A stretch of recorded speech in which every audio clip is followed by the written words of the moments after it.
Salut à toi et bienvenue sur la chaîne Hawa Conseil Élevage. Ici on parle d'aviculture, d'élevage ovin, d'élevage bovin et de santé animale. Donc si tu es un passionné d'élevage, tu veux investir en élevage ou simplement tu veux améliorer ta production, alors abonne-toi et active la cloche de notification pour ne rater aucune de nos vidéos.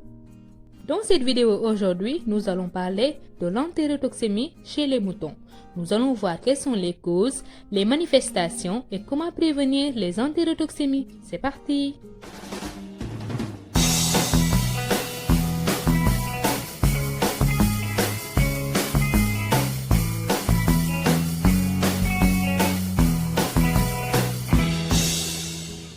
Les entérotoxémies résultent de l'atteinte de différents tissus par des toxines produites par des bactéries en grande quantité dans le tube digestif et qui passent dans la circulation sanguine.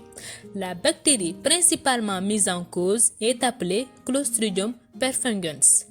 Il a plusieurs types. Donc on a le type A, le type B, le type C et le type D.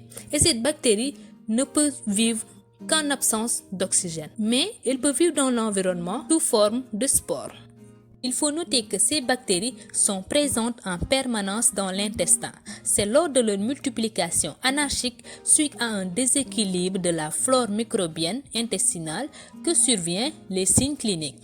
Donc, différents facteurs peuvent provoquer ce déséquilibre, tels que une variation brutale du régime alimentaire en quantité ou en qualité. Par exemple, un lait abondant et riche, un nouveau concentré ou un nouveau fourrage ou l'ingestion massive de glucides, mais aussi consommation d'herbes riches en azote, c'est-à-dire d'herbes jeunes. Les principaux signes sont une putréfaction, c'est-à-dire une dégradation rapide du cadavre des animaux retrouvés morts brutalement, mais aussi des signes nerveux dans les formes les plus lentes. Différents cas peuvent être rencontrés. Nous avons la dysentérie de l'agneau, l'entérite hémorragique nécrosante de l'agneau, la maladie du rein pulpeux et l'entérotoxémie du mouton adulte. Concernant la dysentérie de l'agneau, elle se rencontre sur des animaux de 1 à 3 jours et peut aller jusqu'à 2 ou 3 semaines. Les agneaux présentent une anorexie, c'est-à-dire ils refusent de s'alimenter, des douleurs abdominales et une diarrhée jaune, parfois sanguinolente. La mort survient très rapidement. Concernant l'entérohémorragique nécrosante de l'agneau, elle survient surtout chez les nouveau-nés et les signes sont très proches des précédents, c'est-à-dire un refus de s'alimenter, des douleurs abdominales et une diarrhée. La maladie du rein pulpeux peut survenir à tout âge, mais elle est plus fréquente chez les agneaux de moins de 2 semaines, qui sont en allaitement et dont le lait de la mère est très riche, ou chez les agneaux à l'engraissement avec une forte consommation de concentré et une croissance rapide. On constate des mortalités brutales sur les plus beaux sujets et des signes nerveux, une démarche incertaine ou en cercle et convulsions. Associée à un œdème du poumon, une mousse blanche sort des narines.